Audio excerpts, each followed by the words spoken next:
Hello guys, welcome back to our channel. నేను మీ సిరిని. ఈరోజు నేను పితికిపప్పు కర్రీ ఎలా చేయాలో చూపిస్తాను.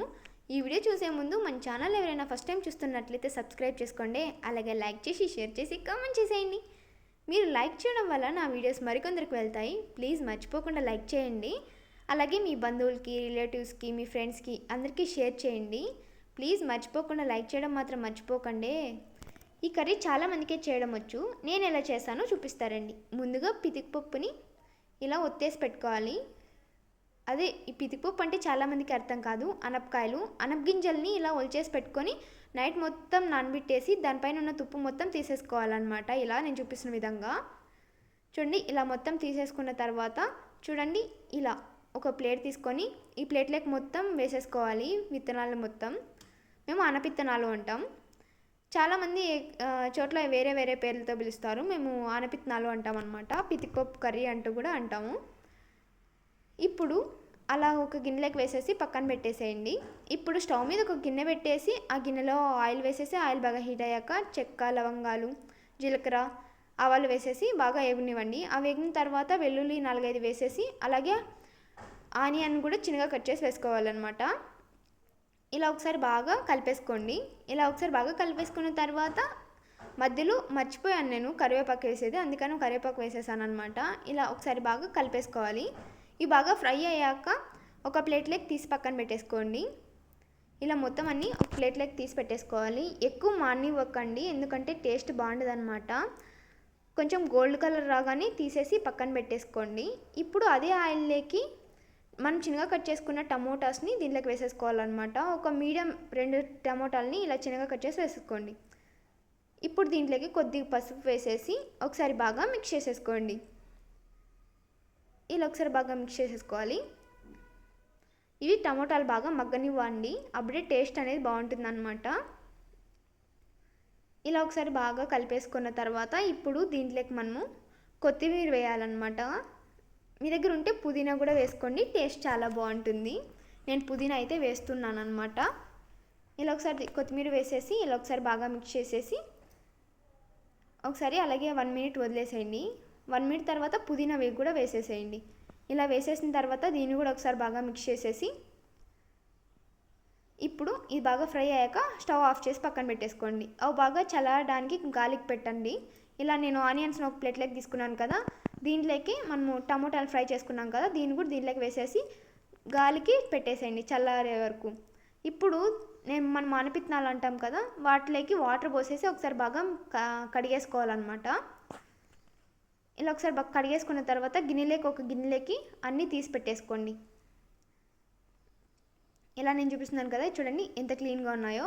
ఇప్పుడు దీన్ని పక్కన పెట్టేసి ఒక మిక్సీ జార్ తీసుకొని మనం ముందుగానే ఫ్రై చేసి పెట్టుకున్న ఆనియన్స్ని, టమోటాస్ని దీంట్లోకి వేసేసుకోవాలి.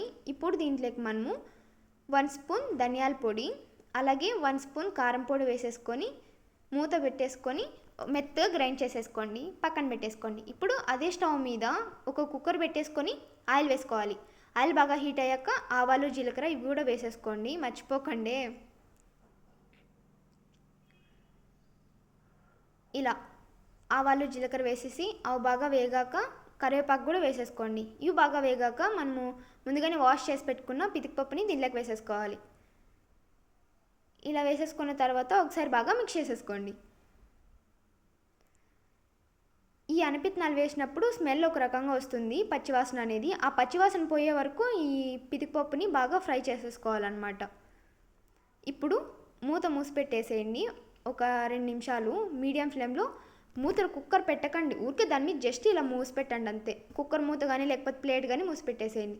2 మినిట్స్ తర్వాత ఒకసారి తీసేసి మూత ఒకసారి బాగా మిక్స్ చేసేసుకోండి.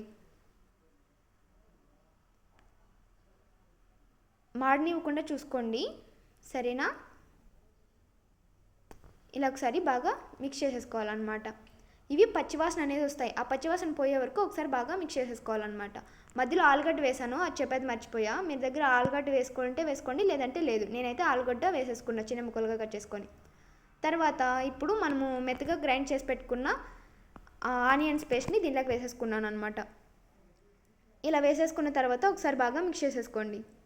ఇలా ఒకసారి బాగా మిక్స్ చేసేసుకోండి. ఈ కర్రీ ఒకసారి చేసుకొని తినండి. టేస్ట్ అంటే చాలా బాగుంటుందన్నమాట.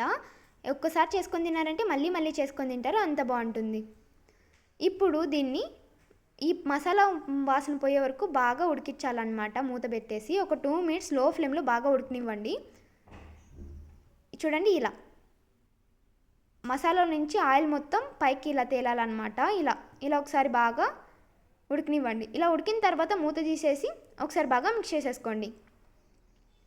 ఇలా ఒకసారి బాగా మిక్స్ చేసేసిన తర్వాత మనం మిక్సీలో మసాలా ఆడిచ్చింటాం కదా, దాంట్లోకి వాటర్ పోసేసి ఒకసారి బాగా కలిపేసుకొని వాటర్ దీంట్లోకి పోసేసుకోండి. ఎక్కువ వాటర్ పోసుకోకండి, ఎక్కువ నీళ్ళగా ఉంటే కర్రీ బాగుండదు. కొంచెం గట్టిగా గ్రేవీగా ఉంటేనే బాగుంటుందన్నమాట. ఇలా ఒకసారి బాగా కలిపేసుకున్న తర్వాత సాల్ట్ చూసుకొని, సాల్ట్ ఎంత కావాలో అంత వేసేసుకొని, కారం కూడా ఎంత కావాలో చూసి వేసుకోండి, సరిపోయిందా లేదా అని చెప్పేసి. ఇలా ఒకసారి బాగా కలిపేసుకొని మూత పెట్టేసి ఒక 2 విజిల్స్ వచ్చే వరకు ఉంటే చాలు, బాగా ఉడికిపోతుంది. అంతే. ఇలా కర్రీ ఒకసారి చేసుకొని తినండి. టేస్ట్ అంటే చాలా బాగుంటుంది. ఒక్కసారి చేసుకొని తిన్నారంటే మళ్ళీ మళ్ళీ చేసుకొని తినాలనిపిస్తుంది, అంత బాగుంటుందన్నమాట. మనం సంక్రాంతికి పితికిపప్పు కర్రీ, దోశలు ఇలా వేసుకుంటాం కదా, ఆ టైంలో ఇది ఒకసారి మీ బంధువులకు కానీ, మీ ఇంట్లో వాళ్ళకి కానీ, మీ ఫ్యామిలీ మెంబర్స్కి చేసి పెట్టండి. మిమ్మల్ని మెచ్చుకొని తీరుతారు. Okay guys, bye.